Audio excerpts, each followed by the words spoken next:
So just a little bit. Thank you for coming on tonight. Nice summer, warm day. So appreciate everyone taking the time to learn about a great subject to have a lot of information and knowledge on.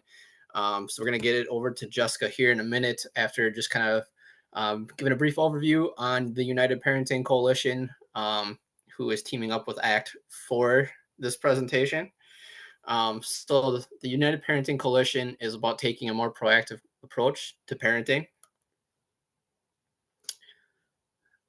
And so parents are struggling now, so more than ever. I mean, there's always different things that parents were going to struggle with over time, whether it was, just dealing with um, just sibling rivalry and work life balance and just all those other different things where now we have all these technology pieces and just a lot of information flying at us and life changing so rapidly.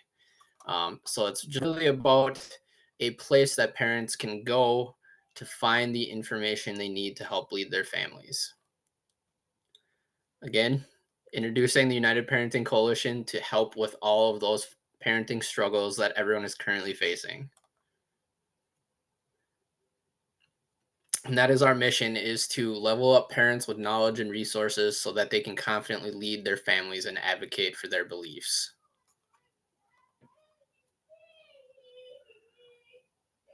So one thing that is huge for us, we wanted to start off with this website that houses all of the information of different allies, vendors, and resources that align with our values. It's non-biased. No one's paying to be on this. It's all things that people have submitted to us or our board members have found. And once they find it, we take it, we compile it, and make sure that it does fit those beliefs. We vote on them, and then they go on to the website for people to be able to access. And that's where we really started the United Parenting Coalition. Um, and then we've added these webinars with different information to help provide knowledge so people can actually, ask questions to some of these people and allies that we have on our websites to really get involved. Um, and also just looking at adding a convention that we were doing. We did our first one last October, and we plan on doing another one here in 2026. Working on that too, just so we can get these allies in one place and people can come and visit them and see them belly to belly, grab information with them, and then also meet other people that are going through the same things that we are all going through in a nice, good environment that they can speak on these topics with one another and maybe bounce some of those ideas off them. And so it is kind of a unique value that we add. We couldn't find anything really like this before. It's going to have a one-stop shop for people as far as education, legal, safety, healthcare, politics, kind of everything, all under a faith umbrella. So just helping you find those like-minded groups or people that are going to have the information that you need to help make decisions for your family. So again, the key components, we have our website. Go ahead and check that out. The annual convention, workshops like this, state-specific branches, and a podcast will be also in the works down the line here at some point as well. So founders, myself and my better half, Jenna, she is really the brainchild of this idea. We're actually getting ready to go out on a date and we were getting ready and she stopped what we were doing and had to sit down and kind of write all this down just because we've done so much research and having kids, one that just graduated and now having 4-month-old twins. We have a wide variety of knowledge that we have accumulated in information as well as the people on our board as well, just to be able to help families, and just people don't always have the time or nowhere to look to find the information that they really truly need. So again, we're always looking for people to help either volunteer with our convention. If there's different things that you see online or different organizations that you feel would be beneficial for us to have on the website that we don't have, please send them our way. And also, too, it does take a little bit of monetary value to continue to make this movement work, and just, even just the website and everything else. So if you feel inclined to donate in that way too, we greatly appreciate that. But at this point, we are going to go ahead and turn it over to Jessica. And a little bit about Jessica here before we get any farther is, so Jessica Bartholomew is the executive director with Act United.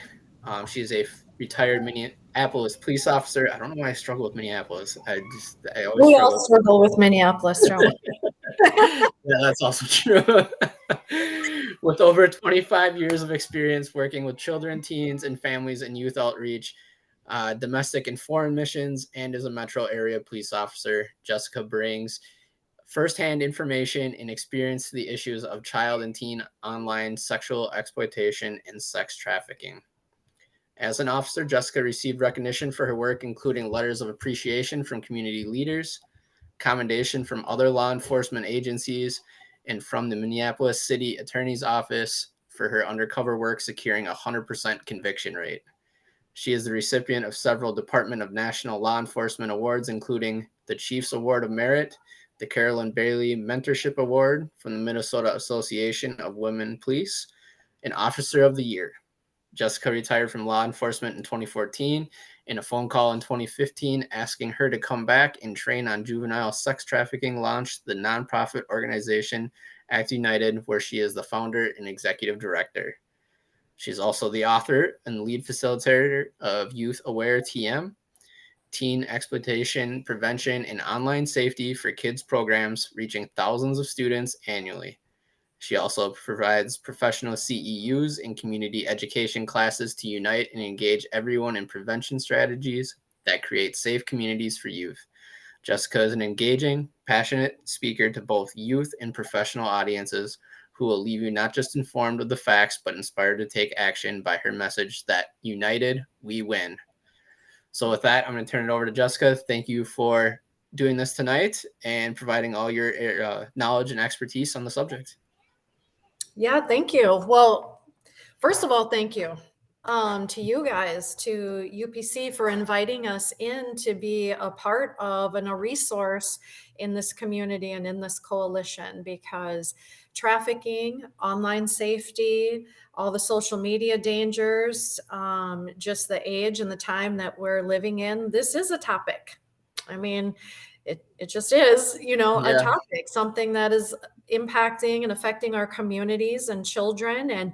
And when we become aware of something even like this, it helps to protect our families and the people that we know, but it also helps us to be those safe and engaged and aware eyes and ears and hands and feet in the community, to be aware of what is happening, but then to also know what are the resources and what to do. It really helps us be a part and play a really significant role in the safety of our community as a whole. So we're just grateful that our topic and our expertise on what our lane, it's about this big, but that our lane is invited into this coalition. So thank you. And thank you to everybody that is here, the people that have logged on tonight to get this information, and now have the opportunity to share with others too, what you learned or heard, or what we talk about tonight. So thank you for choosing to be here on this topic. If you've ever heard me or anybody from Act United before in a presentation or a workshop, you know that we are about education and awareness, but we don't like just saying, here's an issue, right? We like awareness, and then what are the things that people can do to take action? How does what I know translate into just practical, helpful, even small ways that I can take as a mom, as a dad, a grandparent, a teacher, a pastor. What are the different practical ways that I can take action now off of the awareness and the things that I've just learned? So that'll kind of be the flow for tonight as I pull this up. Am I in share mode? I'm not really sure. And then I will share screen with some PowerPoint slides. Yes, and you should be able to share. Right. If for some reason it's not, let me know. Okay. Let's try that. I think we're good. There we go. All right. Can you all see that? Yep, good on our Okay. end. Perfect. All right. So our topic in this kind of two-part series on the exploitation crimes that are affecting kids and teens across our Minnesota communities tonight, we're going to talk about child trafficking. And then, like I said, the flow isn't just here's what's happening, but it's let's define it. So what is the what, the how, the where of child trafficking in Minnesota? And then identification and response, which simply means what are the signs and indicators to make me more aware? And what do I do if I see something? How exactly do I say something? And then we'll talk about prevention and those concrete action steps that we can take to help end child trafficking in Minnesota, in our community, in our nation. We know that this is a global issue, but it is also happening right here across every county in Minnesota. So there are practical and concrete ways that we can take action to end it. So we'll talk about that. So, and we'll also have some pause time too for questions and conversation after each of those kind of mini segments. So if you want to put those in the chat or I can't see the chat screen from this mode, but if you get those questions in there, we will have breaks to be able to talk about it and have some conversation around the different segments. So, definition. So, what is it? What are we talking about? And oftentimes, what I have found for myself and in presentations and workshops is sometimes we need to kind of start with a clean slate a little bit. Where what are kind of the myths? What are kind of the things we may have heard or know? And let's get out of the way what it's not, and then we can just start together on the same page with, well, but what exactly is it? So some of those things to kind of push out of the way, or the myths that still exist, would be that it's only happening somewhere else, right?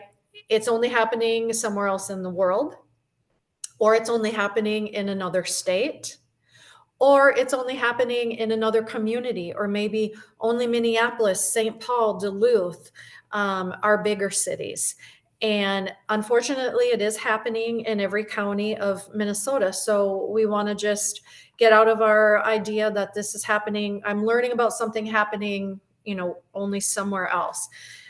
Prostitution, we still hear, that word, that it's prostitution or a form of prostitution. In the past, before we had the word human trafficking or trafficking, that's the word that was just used. That's the only definition that we had.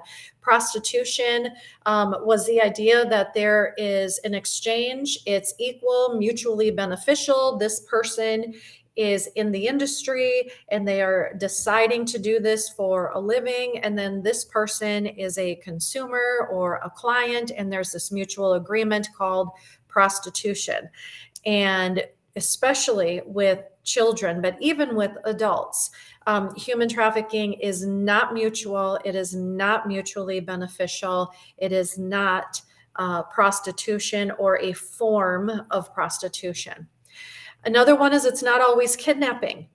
That's actually pretty rare that child sex trafficking would start with a kidnapping. So does that happen? Absolutely, it does.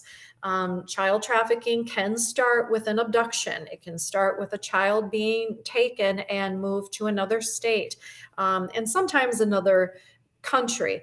But that is actually not very common.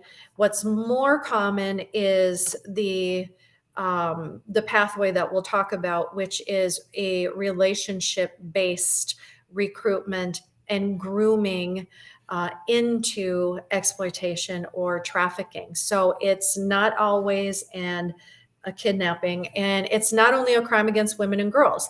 That has kind of been the historical training and information that this is a gender-based crime, that it is happening to women and girls.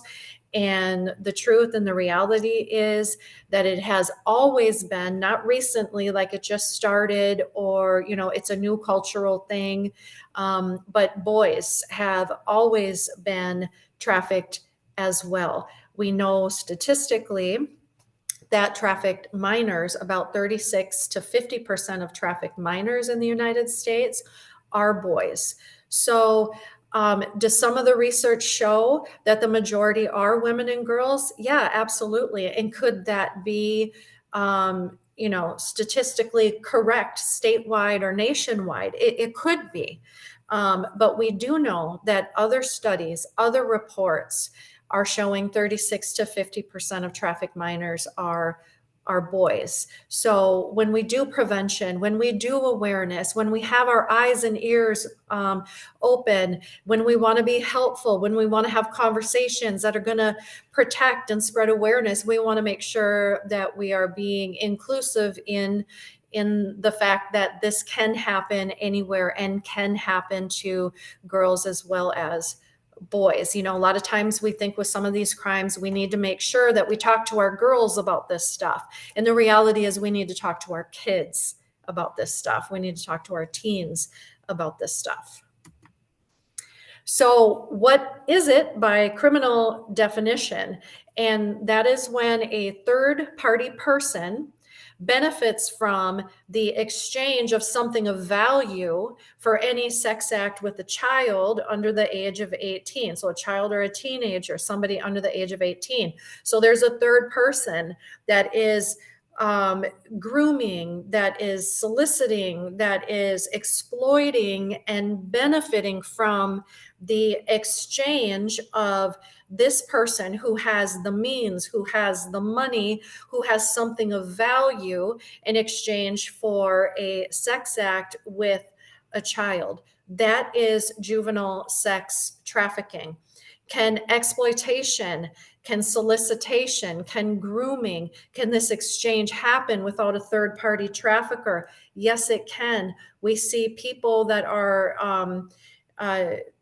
called buyers building relationship and the grooming and the exploitation with a minor, acts, sex acts in exchange for something of value, like a place to stay. Homeless youth. Hey, I'll give you a place to stay. I'll give you a shower. I'll give you some food. And it's offered like a gift or a help. And then throughout the course of that, then it is, here's what you're going to do in exchange for me allowing you to stay here tonight. Teen parents, teen fathers, teen mothers, financial hardship. Hey, let me help you out. I'll help you with that. Man, it must be rough. It must be tough. And what do you need? What's your biggest need? And paying the bills and getting the diapers and the formula. And then throughout the course of that help, it is, now here's what you're going to do for me. And so we do see exploitation happening directly without that third person. But by criminal definition, this is still a crime, but by criminal definition, that third person trafficker is the definition for child trafficking. So how often, what are the numbers? What do we know? When it comes to numbers, data, what we know about child trafficking in Minnesota, we know that whatever numbers we have is the bare minimum. We know that that is the baseline bottom because it's underreported. Some kids may be moved, may disappear. And so they're obviously not in the numbers. Kids that are out of school that never come forward for help, they're out of the numbers. Kids that are too young to ask for help, call for help, or kept out of the schools and kept out of different places. they obviously are not in the numbers. So what we know about our numbers is that it's a baseline minimum. And what we know is that this has been an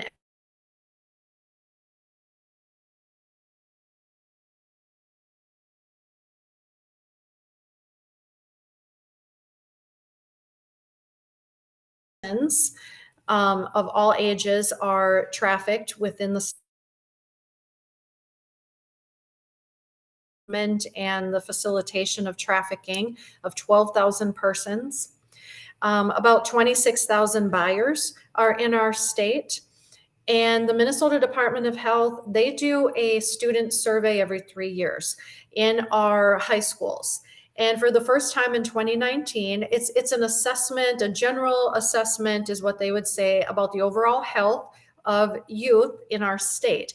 And then what we find out, whether it's tobacco and mental health and all the different concerns or things that affect the health of kids in our state, what are the initiatives the state is going to take to address these issues? That's how they would define this survey. Well, for the first time in 2019, they added a question about sex trafficking. And what they found when they got the surveys back, which were given to, this was 9th and 11th graders, what they found is that there was over 5,000 students that were sitting in our Minnesota high school classrooms that reported being a victim of or being affected by answering yes on the survey that this had happened to them, that this was a situation that they had experienced. Well, the situation in the question was a sex trafficking question. So there was over 5,000 students that responded yes. This is the actual map to the survey. So as you see, it shows that the youth that responded, yes, this has happened to me, were from across the whole state, anywhere from 1.2% to 2% of the student population in those two grades in these areas reported, yes, this has happened to me. So it wasn't just the Twin Cities. It wasn't just the inner city. It was across the whole state. And it also found that there was no statistically significant difference in rates between boys and girls that responded yes on the survey. So it was happening at similar rates to girls and boys that are still in high school, which brings us at Act United to a point that we feel is very significant, which isn't necessarily a finding of the study, but what is very significant is, where were these students? Where were these kids when they took this survey and said, yes, this is happening to me, or this did happen to me? They were in school. They were in class when the student survey came across, and the teacher said, hey, we're taking a student survey. We've opted in for this, and we're going to take some time to take this survey. So that's important. So prevention education, early intervention, resources being available to youth, getting prevention education even into schools. Which is what we do, including outside of the regular education schools and public education and co-ops and youth groups and churches. But that's also very important, that we can reach youth in prevention. We can reach youth in intervention and early intervention and resources by making sure we have awareness and prevention education for students as well, for youth in our communities. So although this can impact anywhere, we do see some common vulnerabilities that are important, especially if we're talking about prevention and we're talking about what can communities do, what can churches do, what can we do, right? Well, if we know what the risk factors are and the vulnerabilities, those are areas that we can plug ourselves in. So some of the common vulnerabilities are housing instability and homelessness, youth shelters, right? How do we support those programs? How do we support those places? Can we do a drive? Can we have a mentorship program? How can we support so that we come in and we start filling those gaps and vulnerabilities so that we're just ripping those targets right off of kids' backs to predators that say, oh, I'll help you out, right? Let's get there first. Let's be the solution in the and filling in those gaps. Involvement in the criminal justice system or foster care. Will every youth or teen or child that's in foster care or in a wonderful foster home be a victim of sex trafficking? Well, absolutely not. But we do see that of the survivors that come forward and get help or get found, that there is a high percentage of them have had some sort of contact in the foster care system or in the criminal justice system. So again, how do we support foster families, the foster community? How do we make sure there's awareness workshops for parents that are going to be so amazing and gracious to be foster families in safe places? How do we have awareness and education and resources there? Criminal justice, how do we have an impact on youth that are already there? Mentorship programs is huge. A lot of prison ministries and JDC ministries are so important. Financial poverty. That can be a risk factor. We see that as a risk factor. Emotional or mental health struggles, we see that as a risk factor. And one of the big keys here is social media and the internet. This is where the majority of social life and connection is happening in this generation, right? So if I'm struggling, if I'm going through a season of depression or anxiety or isolation or loneliness, the internet used to not be an option. And so we had to make a phone call or we had to walk a block or two to get to a friend and maybe have a conversation with them or our families. And now with the internet, we see teens and kids even, posting these kind of things online and on social media, which is increasing this as a risk factor and a vulnerability, because now they're not just sharing their time of need with people that care about them and that are trustworthy and that they actually know, but now they're sharing it with hundreds of people they don't know and people that don't necessarily care about them and can use that as a vulnerable moment to start feeding the need that's there and exploiting that vulnerability instead of caring for somebody that is experiencing that moment or that season or vulnerability. So that is a huge part of prevention and awareness, is the conversations and the sharing that we're doing on social media. Marginalized individuals or communities, undocumented families, we are seeing significant increased risk. And then, so interestingly, the survivors that we serve and that we're partnered with and friends with now, and other survivor surveys from a state research as well as national research, survivor voices will say one of the number one things that we can do to help prevent this from happening and affecting other kids or teenagers is prevention education. Having the conversation. I'll never forget this quote. I wish I would have known that my trafficker was going to be somebody that I knew or that I thought I knew, right? We know the kidnapping, we know the safety, walking in groups, alone at night, on campus, things like that.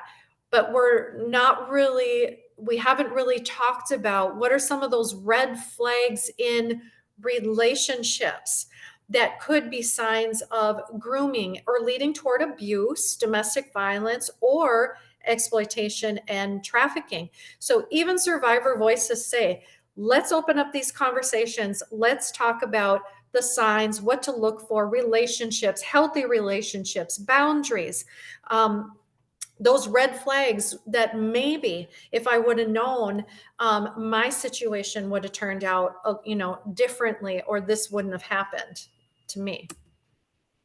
So that's the what, some of the vulnerabilities, and the who and the where.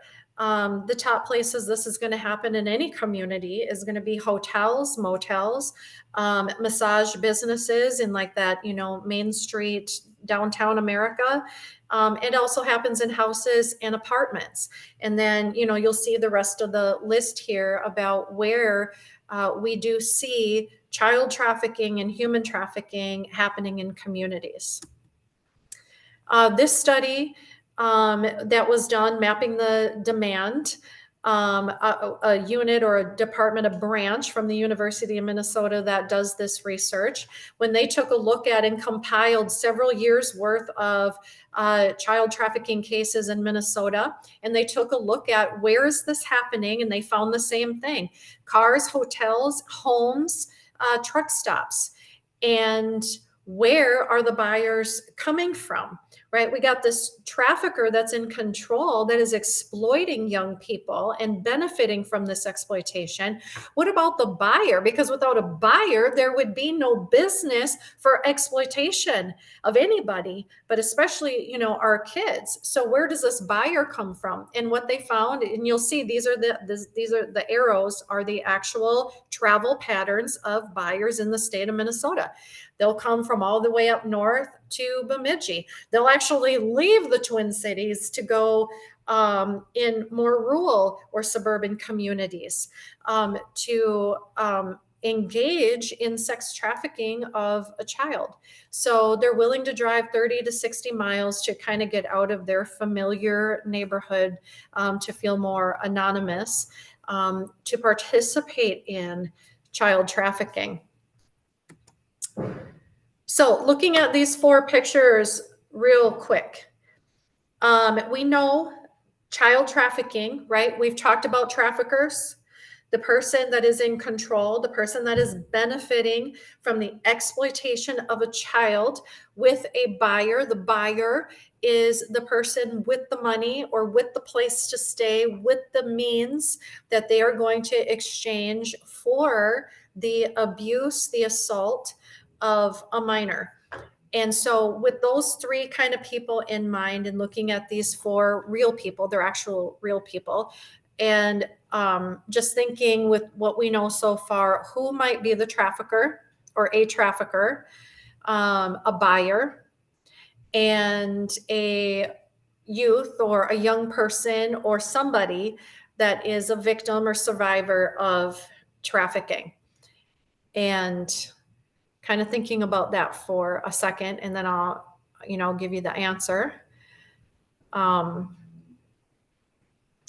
And the answer is all 4 of them are convicted traffickers in the state of Minnesota. So they were all arrested and they were all convicted for sex trafficking of a minor in Minnesota. So a little surprising, right? A little different than, what we may have known before this session or this class. But starting with probably the most surprising, which would be the teenager or the cheerleader up there. And she was a Minnesota high schooler cheerleader. And she noticed that there was somebody else, another student at school, that was kind of not as connected, didn't have as many friends, not as connected, kind of struggling.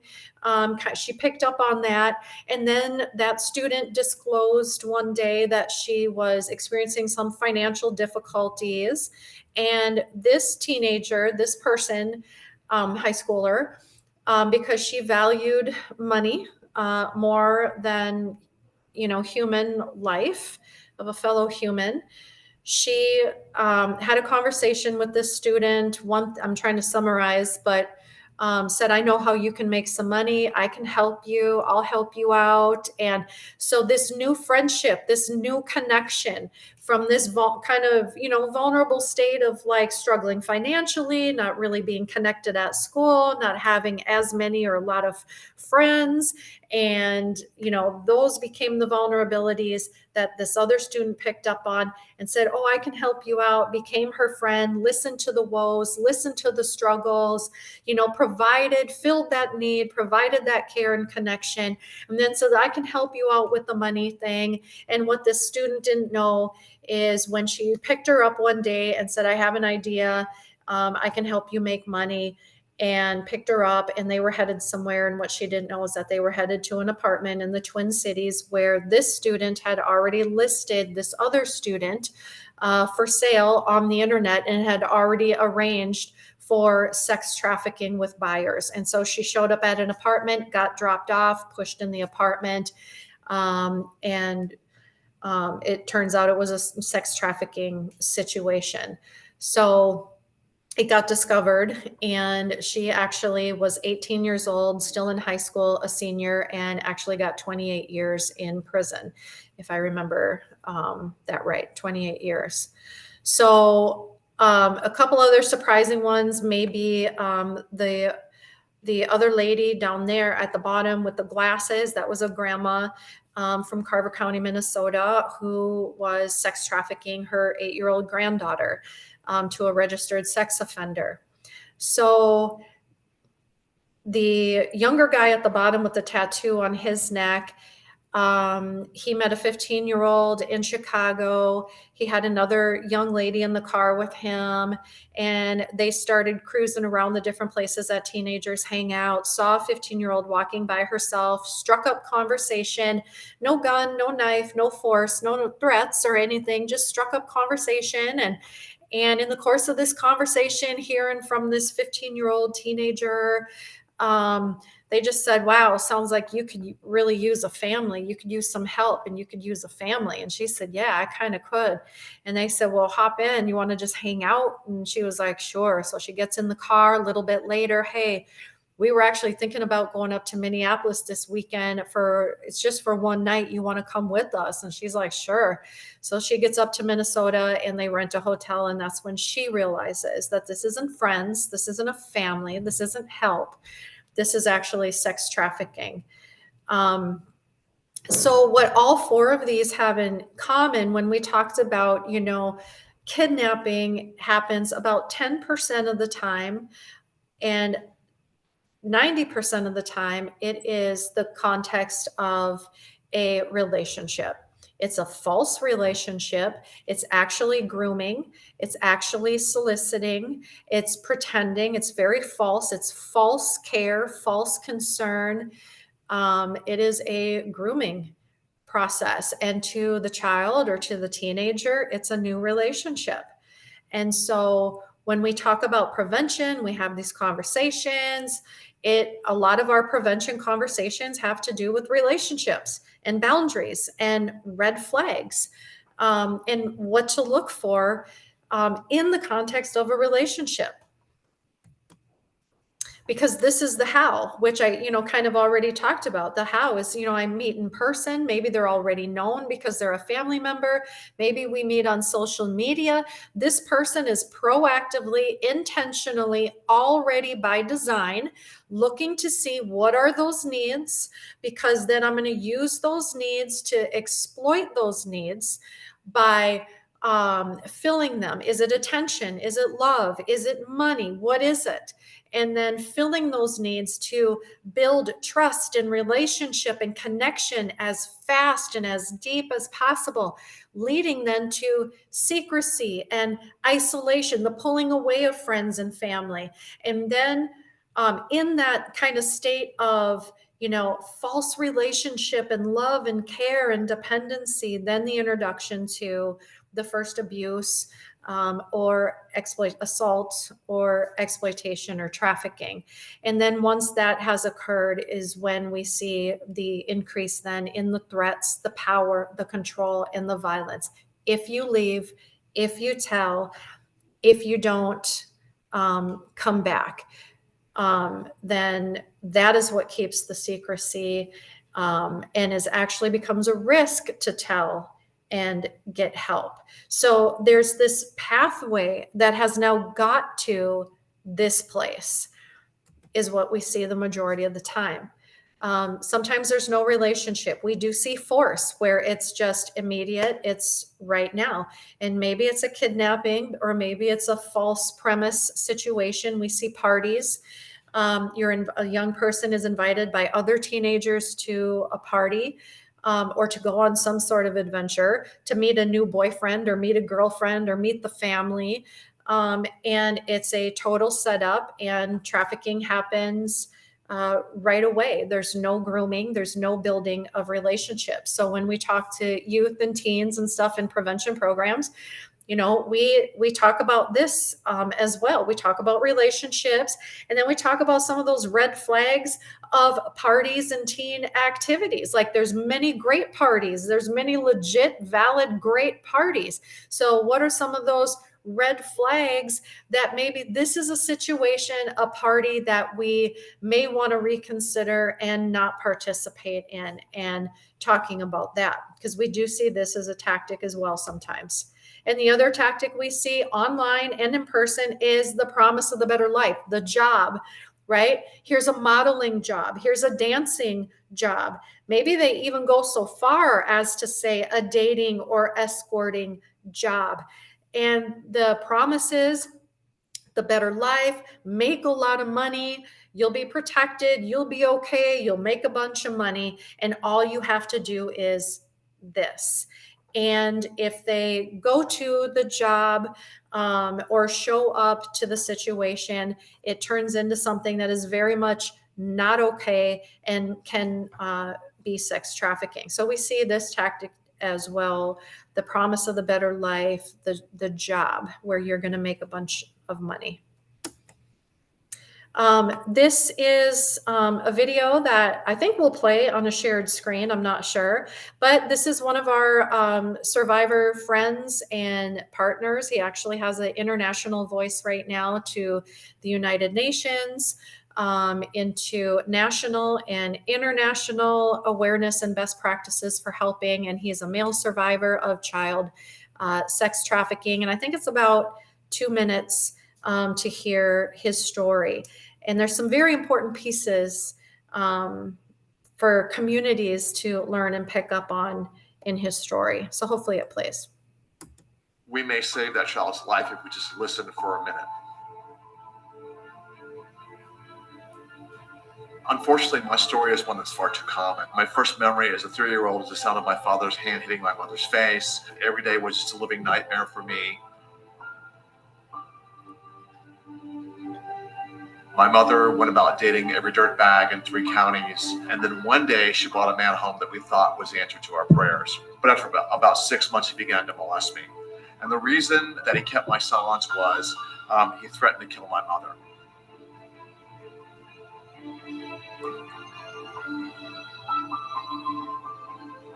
I began to be trafficked at 5 years old. This would go on for a period of 7 years.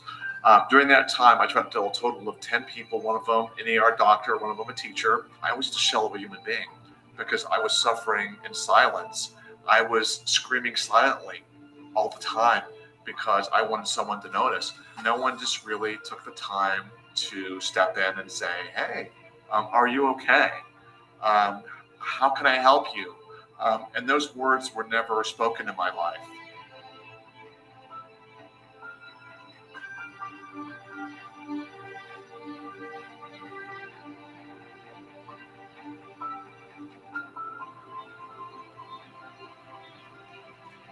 I wouldn't be here if it wasn't for a female survivor that taught me that I could be a man, be a victim, have been powerless, be vulnerable, and begin to accept that fact and begin to heal. So many men turn to alcohol or drugs, suicide, incarceration. It's a self-defeating cycle that men have to break out of and be a voice and take a few cues from the women in our lives who can really teach us what courage is. And I mean, talking about your emotions, admitting there are issues that you can't handle on your own and asking for help. If you're a male survivor of abuse, trafficking, or any kind of trauma, I really want you to know that you're not alone, that God loves you, that I love you, and that if you really open your heart up to God, He can heal you. I'm a living testament that you can reclaim your life and you can be happy. You don't have to bear that burden any longer because God is ready to take it from you. So please don't suffer in silence any longer. Please open up. Please talk about it because I will guarantee you that your life will be so full of hope and joy that you can never imagine how good it can be.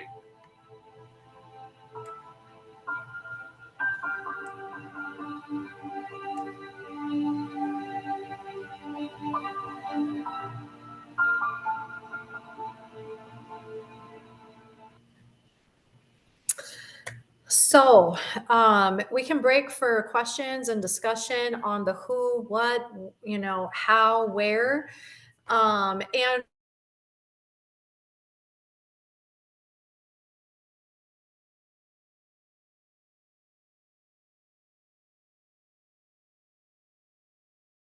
different people, and nobody believed him. A teacher, an ER doctor, 10 different people. Now there's a lot more awareness, but I will tell you that that there still is work to be done in recognizing the signs and kind of putting the pieces together that this could possibly be exploitation or trafficking. So the professional workshops that we do at ACT United really take a deeper dive into the signs and indicators that are industry specific. Like if you're a teacher, you may see something different than if you're an ER doctor. You might see something different in law enforcement. Depending upon your connection or the space you're in with youth, you might see something different. So we really take a deeper dive into industry specific resources and signs.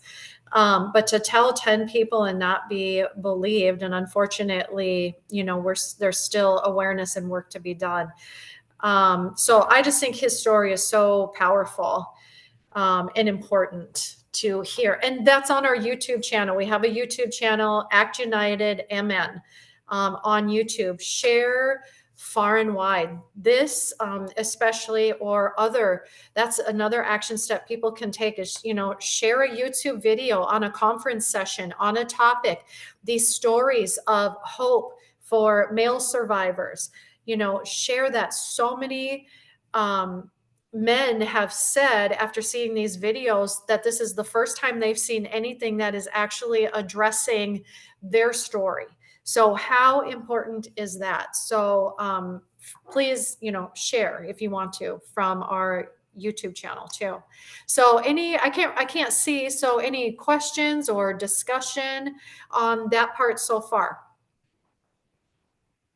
And the other parts are a lot shorter as well too. So don't think it's the same amount of time for the next sessions we're going to go into. But any questions or discussion?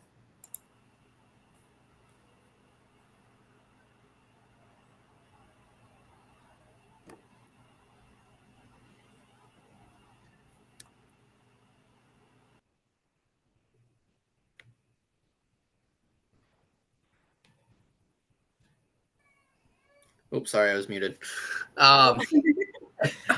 Jamie has reached out here. Your 4 examples were very helpful. I had picked out the older woman in the lower left corner as the exploiter. Can you tell us the short story about the older man in the upper right corner? Yeah, so he's the nice guy. He's the one here to help. Man, I'm sorry you're going through this. And he was paid cash to be the driver by a trafficker. So he was in charge of driving young women, teens and young adult women to different apartments, houses, hotels around the whole Twin Cities metro area. So he's the, unassuming, unalarming, nice guy. I'm so sorry this is happening to you. And getting paid to just be the driver. And in Minnesota law, it's actually written really well to basically, in summary, anybody that does anything to help facilitate juvenile sex trafficking can be charged with a felony. So if you're the driver, if you're the person that just opens the door and lets the buyer in and then goes outside for 30 minutes, if you're the person whose credit card was used or cash was used to rent the hotel room, anybody that does anything to help facilitate this crime can be charged with a felony. Excellent. That's the way it should be. So that's great that Minnesota did write it that way. As far as, and maybe I'm getting ahead of myself here, comparing Minnesota to the rest of the country, um, is that something that there are stats out there kind of in comparison? And like, are we, kind of a higher, have a higher count of trafficking compared to other states, or? We've always been near the top. We've always, been 15th, and higher. We've always been in the higher range. Now you're going to see more numbers for California, Texas, and New York. The population is higher, right? So percentage wise, 5% of California is going to be way higher than 5% of Minnesota. So the highest numbers are going to be in those states really consistently. Minnesota has a history of child sex trafficking. The Midwest, it's actually kind of gross to talk about, but this isn't new. This is something that back in the 80s, the market was for Midwestern girls. And so there was a lot of recruiting going on in Minnesota for child sex trafficking. And since the late 70s, maybe early 80s, we've had something called the Minnesota Pipeline, where Midwest kids were trafficked to New York. Minnesota has some dynamics about it that make it one of those states that usually that stays at the top. One of those things is just our geographical location. So we have an international port in Duluth. So that's a lot of international travel with a lot of strangers, a lot of people that are here just for a short time and then get to disappear, sail away. So because we have a port. Our transportation system, we've got 35 that goes all the way down to southern states and Texas. We've got 94, and we've got a good travel pattern to New York. So our highway system. We also saw Minnesota get on the map again for sex trafficking when we struck oil in North Dakota. So this is a market. This is about money. This is a market. This is a business to traffickers. And if I see that there's going to be thousands of mostly men without their families, maybe they're already single, but maybe they're leaving their wives or their girlfriends, and they're going to go up to one location. I get this, location on the map, this concentration, that's the word I'm looking for, on the map of thousands of men making thousands of dollars away from their families. That's a good business decision. So then we saw trafficking come through Minnesota to North Dakota to the oil fields. Another thing that many of us in this work believe contributes is the fact that Minnesota has historically had some of the weakest laws when it comes to sexual exploitation crimes against children, where there's no statutory minimum sentencing. So if I'm going to get caught, I want to get caught in a state where I'm going to get 5 years probation because there's no law that says trafficking is a minimum mandatory sentence, say, of 10 to 20 years. So Minnesota historically had weak laws on the prosecution side. So we did do a good job of being the 5th state in the nation to actually write our own state law, the safe harbor law. So we were the 5th state in the nation that actually wrote a law about juvenile sex trafficking, which decriminalized the children, removed a lot of the prosecution barriers that we had with federal law. So Minnesota state law, they did a really good job there, and they wrote it so comprehensive that it was just fabulous. And then we were the first state in the nation to actually allocate funding through our legislative process for restoration and survivor services for minors. So we've done really good there. But then if we want to prosecute these traffickers or people that are doing sexual exploitation online, we did not have mandatory minimum sentences. And so we were seeing lighter sentences. There's a lot of work being done at the legislative level to change that. Perfect. Got a couple more now. How often is it that the traffickers use blackmail on kids, such as getting photos of them in bad situations? They had heard a story about that not too long ago here in Minnesota on the news. I'll let you answer that. Then they had a second question as well. Yeah, it's very common. It's part of that early recruitment and gaining that control. So there's two different things with sexually exploitive images. If it is the collection, the possession of soliciting for sexually explicit images of a minor online or via text, and it is possessing those images, sharing those images, that can be a crime called sextortion or an online solicitation crime. In sex trafficking, we see the same thing happening where they're now there's cyber trafficking too, but in person, early on, sexual assault, the filming of sexual assaults, the filming of sexually explicit photos and videos, and then having that as part of the power and control that this video is going to get leaked, or I'm going to put it on the internet, I'm going to sell it on the web, I'm going to show your family members. So that is part of that early recruitment. They're gathering a lot of mechanisms of control. Second part to that, what is the percentage, if there is a percentage, of kids trafficked from good homes that are not struggling with some of the poverty, homelessness, and other issues that they might be dealing with?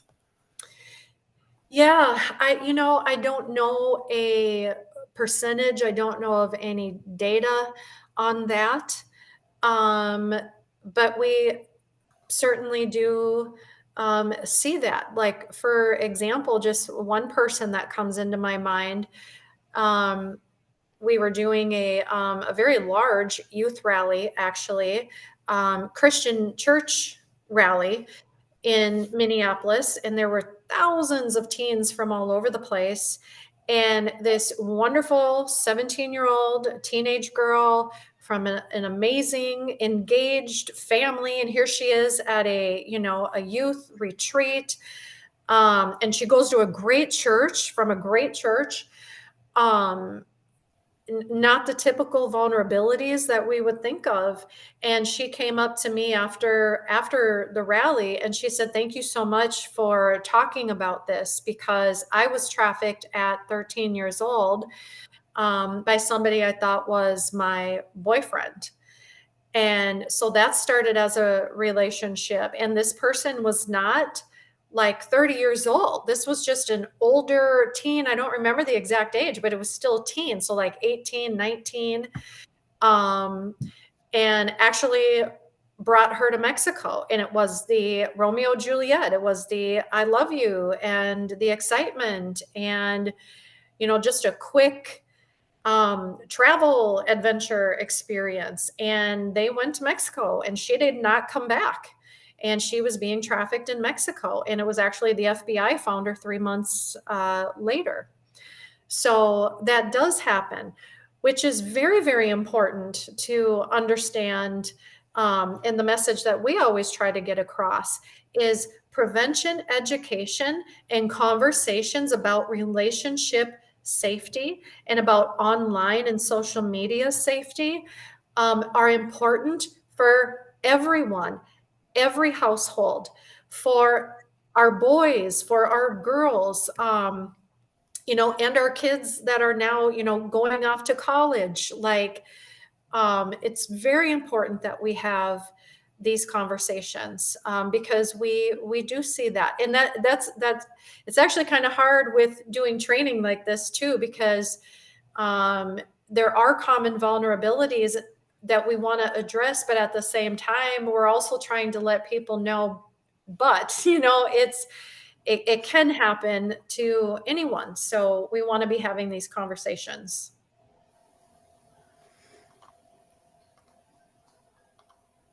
Absolutely. We do have one more.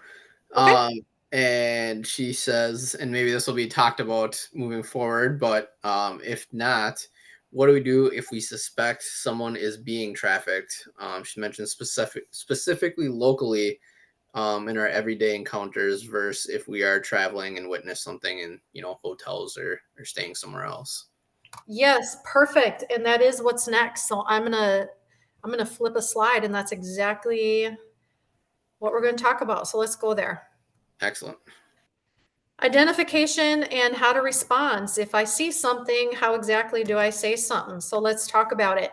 You know, trafficking movies and what we know up to this point, you know, is that we're expecting to see this, you know, help me, and some child running, and there's this glaring situation in front of us where we're like, we know we need to respond, and that's actually not the case with trafficking. It can look more like this. It can be the kid in the classroom that used to be engaged and now is sleeping a lot, is late to class a lot, is missing some classes now, that you might see getting picked up after school by somebody that you've never noticed before, and you know is not mom or dad, and you're kind of wondering who's picking them up from school now.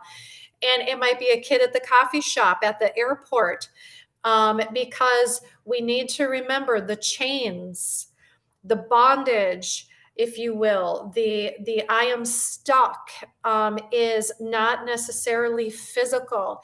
It isn't there being kept somewhere hidden. And that does happen. So let me be clear, that does happen. But the majority of these children or teens are still in school, still in the community. It's not that they're kept somewhere and can't get free from a location. It's in the mind, it's in the psychological, the emotional, the threats, the violence is what keeps me silent. Not if I could only get out of this basement, I would yell for help. It's the risk and the threat of asking for help, because I know the violence, I know the abuse, I know what can happen if I don't come back or if I say something. So the chains, or the, you know, being bound that we think of with trafficking isn't necessarily physical. It is mental, because I know the risk of coming forward to get help. So what are the signs then, that we could look for? So this is kind of a long list, but it kind of addresses, you know, some of the top places that, just as community members, that we might be in and have opportunity to see some signs. Truck stops, rest stops, public places, airports. You might see some inconsistencies, right? Not dressed for the weather. I'm at a truck stop in Brainerd, a rest stop in Brainerd, and it's January, and I am not dressed for the weather, and I don't have a jacket, and that seems inconsistent.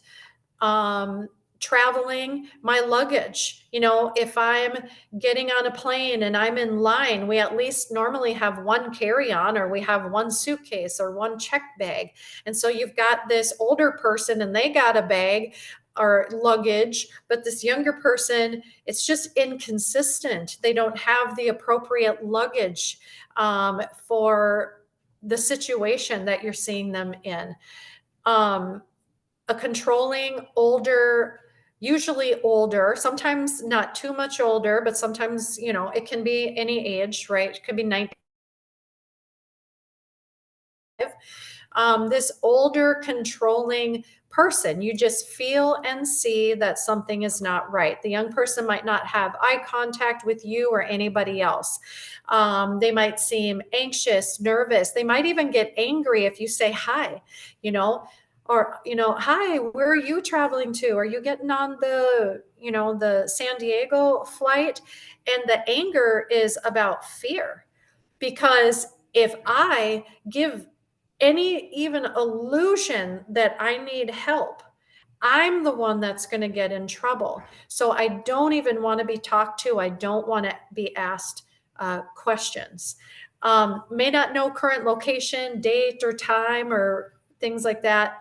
Might look to this older person that they're with before answering, questions.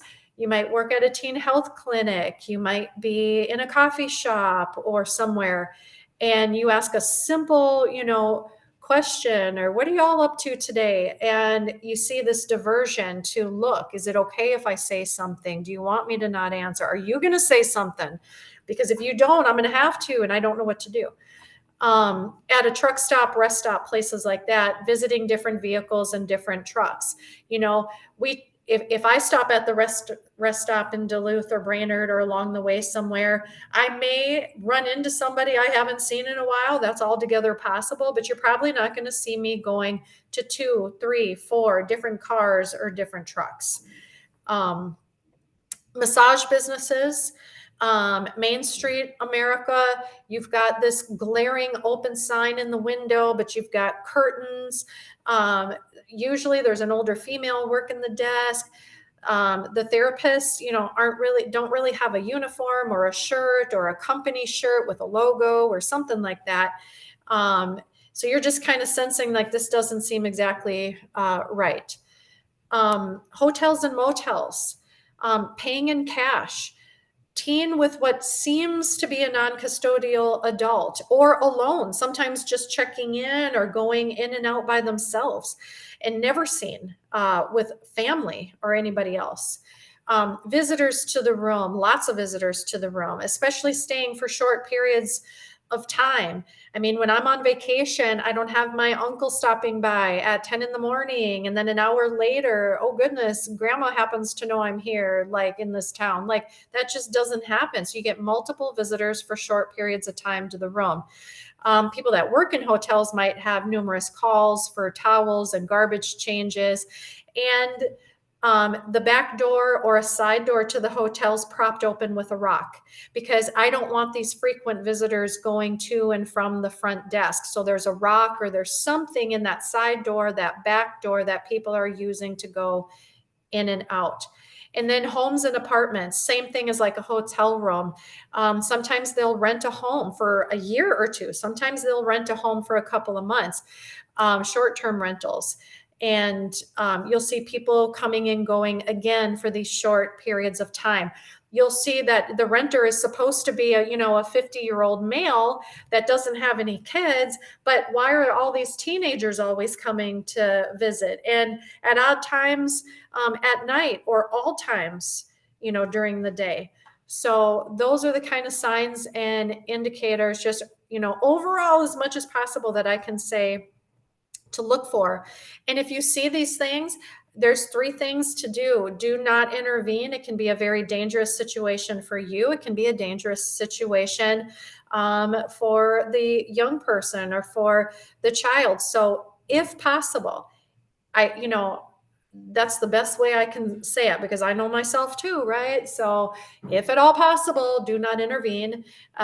Get as much information into your brain as possible. The vehicle information, the license plate, the state of the license plate. Is there a sticker? Is there some sort of thing with I have somebody coming in. Sorry about that. The cleaner guy for the building wanted to come in. Gather information, the people, and then make a report. Call 911. If you think this is happening right now, this is it, call 911 with all the information that you have. If you want to report suspected human trafficking, you're not exactly for sure. It's not an immediate situation going down in front of you, but you're you're kind of thinking there's some things going on at the rental on the block or whatever, you can always make a report to the National Human Trafficking Hotline. They're really good at vetting your information, and if it's valid, they deem it valid or at a high enough level to report to authorities, they will decide how to transfer that information. And if you see anything happening online, 911 or the National Center for Missing and Exploited Children has a cyber tip line, or a phone number you can call if you see any of that stuff happening online. So the best thing is to not intervene, gather information, make a report, 911 or the Human Trafficking Hotline. Individual signs. So these are the people you know. This is somebody in your life. This is a student in your class or in your youth group, your neighborhood that you know really, really well. So you kind of know what they are normally like, and you're seeing a change. You're seeing that now they have this new controlling person in their life. They could describe them as a friend. It could be a family member, authority figure. It could be a boyfriend, a girlfriend, or a partner. So now they have this new controlling person. You're seeing changes in their behavior, changes in their appearance. They may even get a second cell phone and become more paranoid about their cell phone now, because a lot of traffickers and even abusive relationships, they want you to answer right away. You have 3 seconds to text me back. You better answer by the second ring. There's these rules going on in the relationship. You're seeing them withdrawal from activities. You're seeing them withdrawal from relationships, becoming more isolated from friends or from family. Sometimes there's a tattoo, or there's new or increased alcohol or drug use, and any signs of abuse. And you're seeing moments of them like disappearing or being missing. So, not necessarily, oh my gosh, she's gone, haven't seen her. It's been a week, it's been a month or two, but you may see missing for skipped school and gone for the day. Where were you? Or missing over the weekend. I know I should have called, but I spent the night at my, friend's house. Sorry. So there's starting to be these missing pieces of time.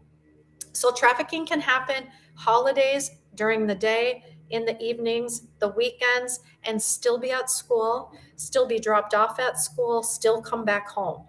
So sometimes they are gone for weeks or months, and sometimes it's periods, shorter periods of time. So you'll see that pattern.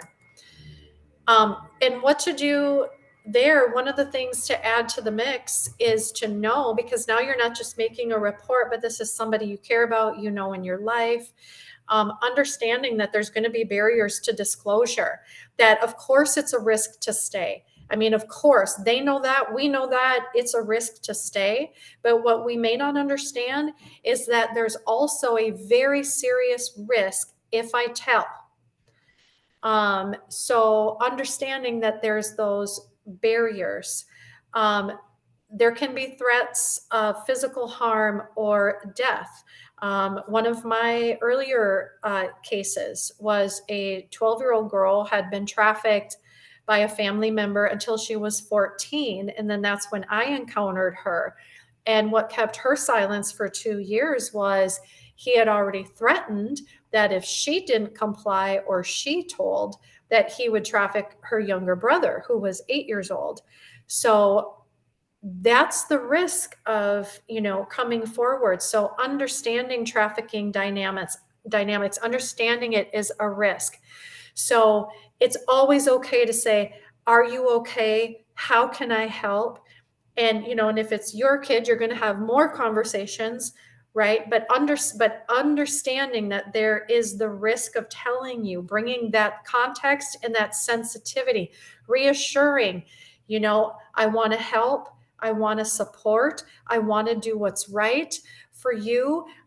You might know the best thing to do more than me, and I want to learn, what that is. What is the safest thing that I can do? The safest way that I can help, because they are really going to be the expert of this story, not us, because they know way more about this person and what's at risk and what the situation is. So definitely having a conversation, but understanding the context and the dynamics, that there's a risk to telling you and that they're the expert of their story. What is the safest way I can help? And starting, the conversation there. And then to report, just a few more numbers, for here in Minnesota. The National Human Trafficking Hotline again, but also the Minnesota BCA has a trafficking report hotline. Minnesota Day One is Minnesota's crisis hotline for a variety of resources. Does this young person need shelter? Because if it's family trafficking, safety is our number one priority. In any and every situation, safety, believing, and safety are our top priorities. Believe what's being said, and because we don't know. And so believe, and then safety is the number one priority. So do we need shelter? Because why am I going to talk? Why am I going to tell you everything, put myself at risk, and then what? I'm going back home, or I'm going back to this person. So we have all these resources, hotlines that are available to help with whether it's, shelter or law enforcement, medical care, whatever help is needed. And we have to be flexible. We're not first responders or the nurse, or, maybe you are a nurse. I don't know who's on here, but we need to be flexible in our thinking that priorities can be different. We've had some youth that want to call the police first. I'm not saying another word. I'm not doing another thing until we call the police, because they're concerned about the other people they've left behind. Some people want medical because there's an injury that didn't get cared for. There's the fear of pregnancy. They want to go to the hospital. So we have to be flexible in what is this situation. They know the story better than us. What is the priority, and how can I safely help you? All right. Questions, discussion on signs and what to do. And then we have just a 5-minute prevention action piece.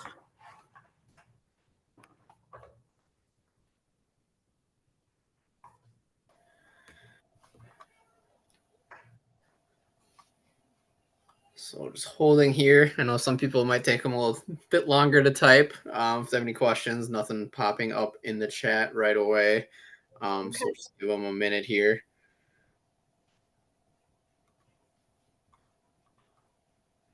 Yeah, and if something pops up at the end too from any of the segments, certainly ask then as well.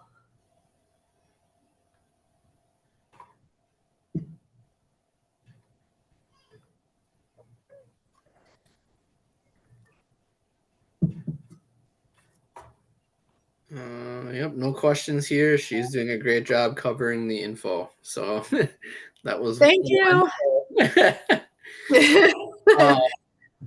Yeah, maybe we can hop forward, and what we'll do is just, if anyone does have questions, we'll kind of monitor and we can get them answered at the end. So if anyone is thinking something, go ahead and put it in the chat even right away. And then once the next segment is done, we will get right to it. Yeah, perfect. All right. Prevention, because I don't know about you, but I know about me, and I want to end it. And waiting to respond and responding, is great. We can't quit that. We can't stop that. We have to respond well. We have to have services available. But if we are going to end anything, we have to take what we know and go upstream in prevention. Reach kids first, reach teens, reach communities first, spread awareness first, have these conversations about relationships and red flags and spread the information that we've learned today with others. And so importantly, have these conversations, have this educational programs with our students, with our kids. So that is what we do at Act United. At home, this is what we like to share with families at home for prevention, being aware of the dynamics of trafficking, right? We still need the conversations about being safe on campus, at night, walk in a group, when you leave work and you're going to the parking lot. Like, we still that's still its own safety conversation. But being aware of trafficking and talking about the relationships and the things that we've learned tonight. Learn together, talk together. Man, we do not have to know everything. We don't have to know the answers. It is actually beautiful when we get to learn together and talk together and start from the same place together. We have our YouTube channel has different conference videos. Some of the conferences were for teens and their families. Watch a video together about trafficking, about the online dangers, and say, wow, did you know that? Have you ever heard of that happening before? Learn together, talk together. It's a great way to have a very disarming, ongoing form of just communication together. It really sets the stage so that if something happens, hey, look, we've already talked about this. We learned about this together. It's not like the how am I going to bring this up conversation. And then our conversations for prevention are on the healthy relationships, the boundaries, the online safety. This seems, so obvious. So it's just good that we can just all agree on this, that if we know there's certain vulnerabilities that predators are going to pick up on in a kid's, in a teen's life, in a community, right? Then we want to be the first to be there with the unconditional love, the support, open communication, so that if I have to bring something up that is as crazy as this or as scary as this, I'm not worried about how to bring it up. We've kind of already had these conversations at home. Letting them know it's okay to tell you that your first job is to love you and support you. Hey, I don't know what my decision is going to be about your cell phone. I don't know what guidelines we're going to come up. I have no idea, because that's not my primary goal. I just want to hear from you because I want you to be safe and I want to support you, and making that the primary response that we're going to have if they need to come forward and talk about something, really big or scary or something like this.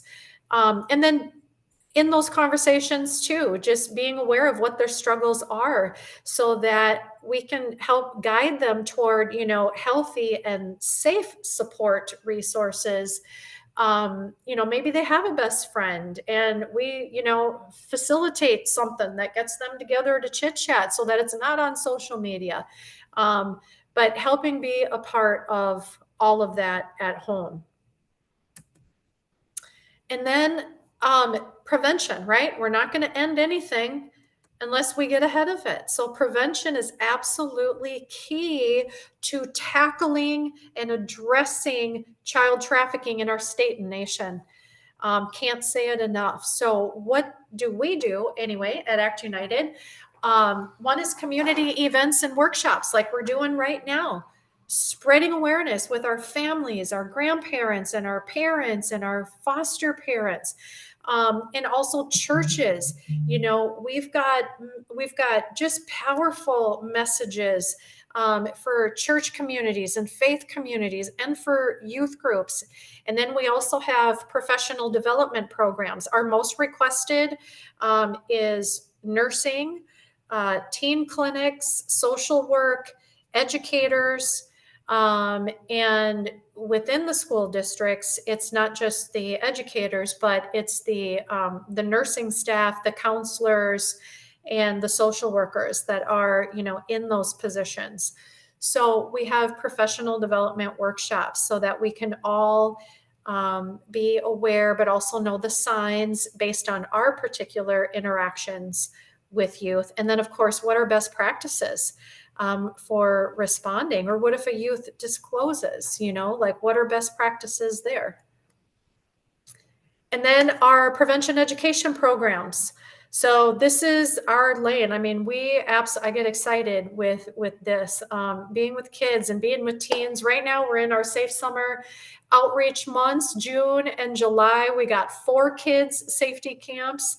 And who'd have thunk that something like this could be so fun, so hopeful, as to be with kids, talking to them about staying safe online and how important that is. But it's in such a hopeful and fun way. So for kids, our K through 5th is an online safety. So each safety tip starts with a letter that spells the word safety. Very fun, multimedia, totally engaging. Our teen volunteers and interns help teach the class.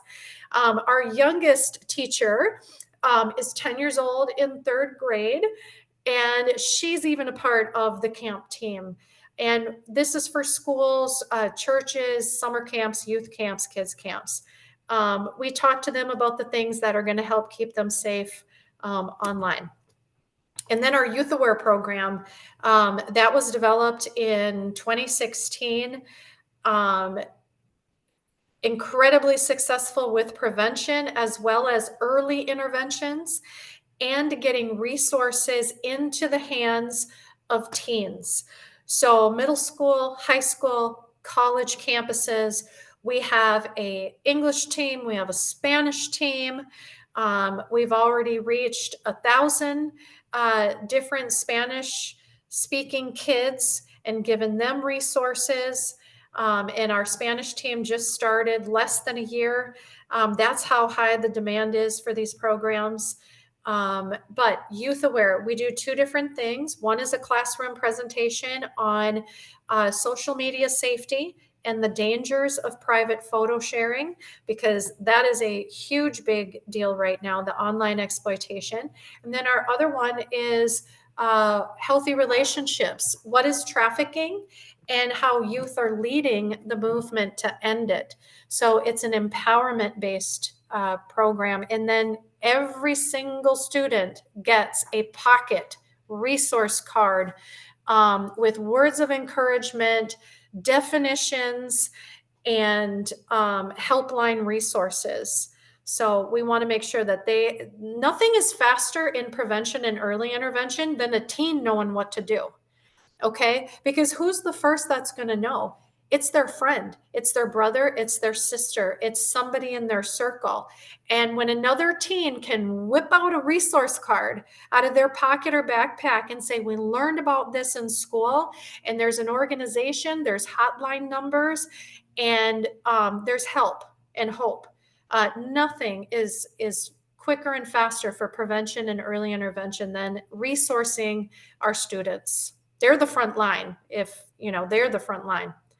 So we have youth leadership opportunities, and this is just fun because they call me paparazzi. I just love taking photos of all the different events and projects that these teens and college students do to help spread awareness with their peers, their community, their churches.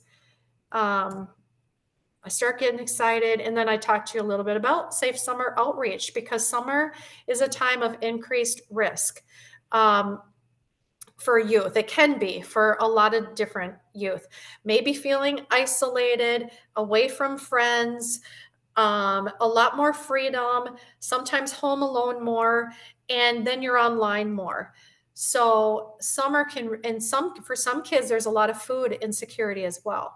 So we go into the communities and we have food and we have meals and we have crafts and we have healthy activities to keep kids connected, feeling like they're a part of something, online safety classes and resources in 3 different languages. So we don't stop when the school year ends. We keep going through the summer. So That's a little bit about us and the practical ways that as a community member, please share this with others that you know. If you want to get involved at an event this Saturday, there's the Stop the Trafficking 5K in Eden Prairie. Register for that. You can run from anywhere, but the live event is in Eden Prairie. All the proceeds from this event are going to anti-trafficking organizations, including Act United. So if running, walking, rolling is your thing, Safe Summer Outreach, we still have we still have openings for a few more volunteers on some of our safety camp teams. So there's opportunity there. And then I threw the save the date on there because we have a big deal coming up in September 23rd. But those are some practical ways through volunteering or the 5K. Support, obviously, police support, UPC and what they're doing, because we wouldn't even be here if it wasn't for them. All the resources that they are putting together for families, please support them. And then there's ways to directly get involved with the anti-trafficking efforts in Minnesota as well through Act United. So we like to say, stand in the gaps for kids and teens. So many different practical ways, conversations at home with the kids and the teens and the family members and the people that spread awareness, watch a video together, share one of the survivor stories. You never know. I mean, trust me, you never know who needs to hear something. Advocate for these prevention programs in your schools, your co-ops, your churches to help get these resources and these empowerment awareness programs to more teens and kids. And we're always looking for people to start Act United chapters throughout the state of, Minnesota. So questions, comments, discussion,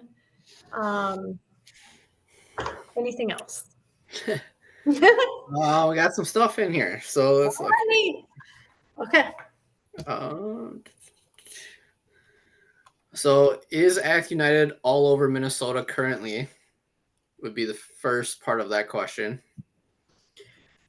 So we do serve all of Minnesota. We have also been to Iowa, Wisconsin, and just to throw it in the crazy mix, Thailand. We've actually given program there, our missions team. So yes, we work across the whole entire state, and we do have different events, awareness events, and school programs and church programs throughout. So in a follow-up, and so would Act United, so she's speaking of her business and giving the information to the HR manager for a possible lunch and learn topic. Was that something that you guys would do? Yes, we have done quite a few lunch and learns. It's perfect. We've done it at Prairie Care. We've done it at things you wouldn't even think of, like RSM, because a lot of their sales team travels, right? So, and then we all have families and kids that we care about. So lunch and learns are fantastic, absolutely, in person or virtual. Awesome. Next question. How often do you find that the person does not even know that they are being trafficked? I would describe it, like how often. I'm such a concrete person, so then I think percentages, but I would say that often, at first, they would not describe themselves as being a victim of trafficking. So then again, that's why these programs that reach kids are so important. They may describe it as abuse. They may describe it as something that's unfair in the relationship, because maybe it was presented as, well, look, I drive you around, I buy you food, I buy you clothes, and the way you are contributing to the relationship, you're going to complain about. And that might be how it's presented. So it may seem unfair, it may seem abusive. Some might describe it as domestic violence because there's been a lot more awareness over the years about domestic violence compared to trafficking. So I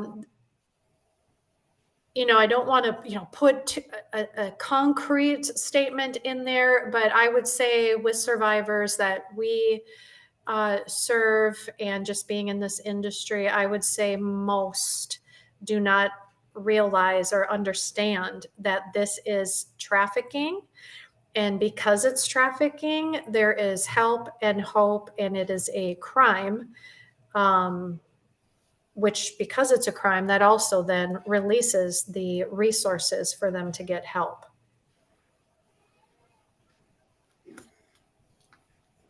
Awesome. I think that about wraps up questions. So I want to give you some additional time. I know you kind of went over different events that are happening, some activities for the kids. But just if there is any other information, events that are important for Act United, that if you want to plug them, or anything else that you guys have going on that you feel would be beneficial to get out there. So I am trying to, what just happened there? Did I stop sharing? I think, yeah, you did stop sharing. All right, let me get back to you. Hi. Okay, here I am. So I guess, the plug would be, there's volunteer opportunities for summer outreach events coming up June and July.